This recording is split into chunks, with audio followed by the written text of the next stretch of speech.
Hello mga kadunatics. Nako, viral na naman ang mag-asawa. Si Lisanas at si Ngagba. Panoorin nyo ang reaksyon ni Lisanas mga kadunatics. This is not how the first lady would act. Pansin nyo mga kadunatics, this is very weird. And the way she acted mga kadunatics, nagmamadali siya. Like, nasa conversation pa, in the middle of conversation pa yung husband mo, tapos dinadrag mo na. Parang nangyari lang sa French president mga kadunatics na viral din ngayon. Panoorin natin ang dalawang videos na yun. Let's go. Eto.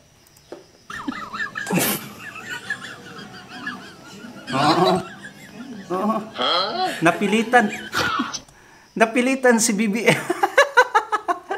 Nako, alam na kung sino yung head of state ngayon mga kadunatics. Babae. Eto. Ginaganon pa niya yung kamay niya. I'm still talking. Something like that. Like, wow. Come on na. Uwi na tayo. Ay, I'm so missing you. Ay, nako.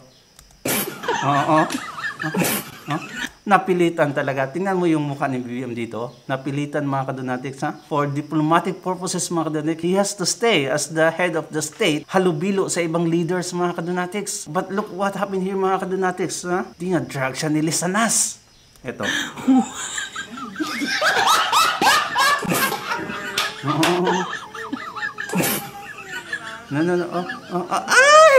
Ay, nako.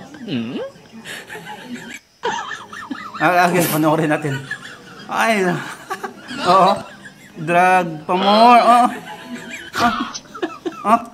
Look, I'm still talking to him. Don't worry about it. You're not in command. I am. Patay tayo dyan. Dali na.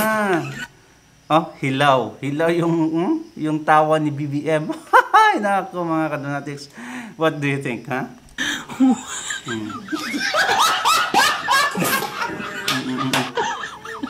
Plastic talaga,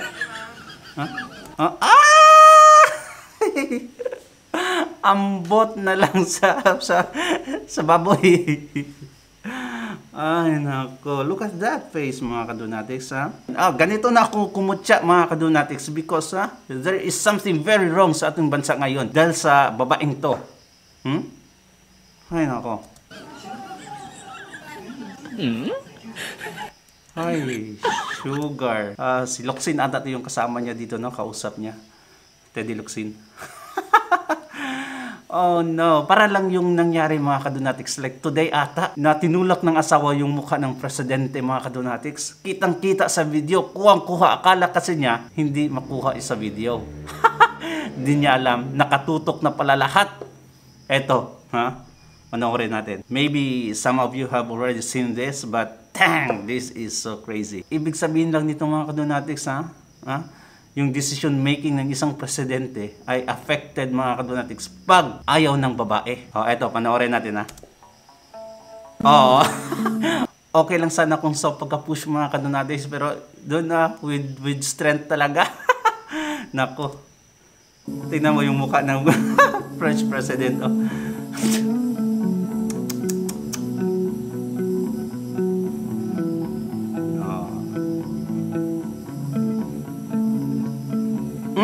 Ayun.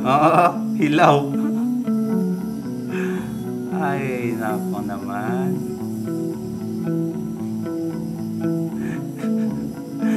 Yung asawa niya, yung asawa niya na teacher din niya noon mga kadunatics. Ay, ako ka-plastic talaga. Parang walang nangyari. Ganito talaga si Lisanas.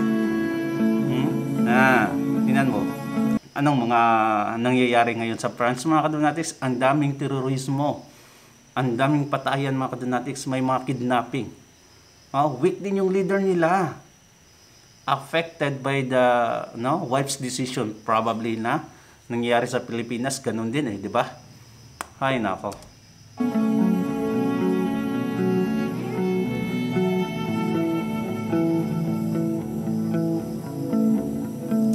Kaya mas maigi talaga magiging leader ka na yung decision making mo not affected by family, mga kadonatics. Tingnan nyo si Tatay Digong nung nasa pwesto, walang nagko-command sa kanya, mga kadonatics. Kaya yung mga decision making niya hindi affected, mga kadonatics. Look what happened to Gloria Macapagal Arroyo, ang first gentleman. Parang siya din yung nagko-control sa kanyang asawa ni si Gloria Macapagal. Same thing happens sa ngayon na administration, mga kadonatics. Di ba? Affected by the wife's decision. Yung kay Tatay Digong, ang ganda. Smooth yung proseso. Smooth yung decision making niya. Kasi walang nagakontra.